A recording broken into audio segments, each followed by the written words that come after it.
Our first story is unbelievable on so many levels. A surprise pregnancy that's not discovered until the third trimester leads to an even more surprising birth, alone in a foreign country with only the internet as a labor and delivery coach.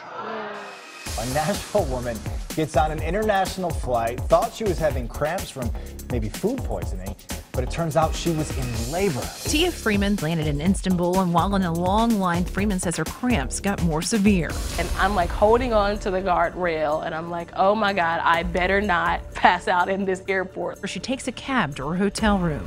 And at that point, I realized, like, no, this is labor. Figuring out that she starts preparing to give birth on her own. I just literally typed in how to deliver a baby. And in only a matter of minutes, she gave birth. As soon as he came out, he just like bobbled up to the top of the water. A healthy 6-pound, 9-ounce baby boy, Xavier, was born, but her work wasn't done. Then it's time to cut the umbilical cord, and I'm like, dear God. She successfully cuts the cord with shoestrings and a pocket knife. Her placenta passes, she cleans up the bathroom and breastfeeds her baby. We just laid in bed, I went to sleep, and that was how I delivered my baby.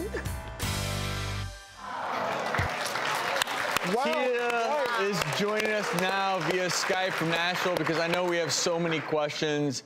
Obviously, so very happy that everything turned out well for you and your baby. But first thing I got to ask, because people will say this occasionally happens, but how did you not know you were pregnant? I didn't gain much weight the whole time that I was pregnant. I think at the end I gained only about 20 pounds. I was on a birth control that I didn't have a period every month. And so not missing one, didn't really give me any hints or tips. And so I didn't really notice until I started to, my stomach started to round out, because that was really the only side effect that I had. And so, Tia, just walk us through your labor. Having gone through labor a couple times, I'm just trying to picture you. Like, how did you manage the pain? How did you stay calm with all of this?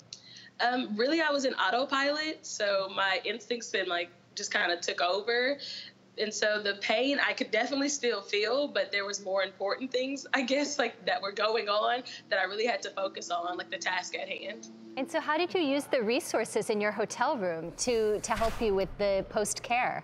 I just grabbed a couple of the hotel towels, and there was a sanitary bag inside the bathroom, and that's kind of where I deposited the placenta and the umbilical cord, and I used one of the towels to bite down on to mask the pain, so I didn't want to interrupt my neighbors for some reason, and then I used another towel to wrap him up afterwards. Well, Tia, you're pretty remarkable. She would have made a good obstetrician, huh? Yes, I mean, she would have. Yeah. That was a quick study, but Tia, why did you opt for a hotel and not a hospital?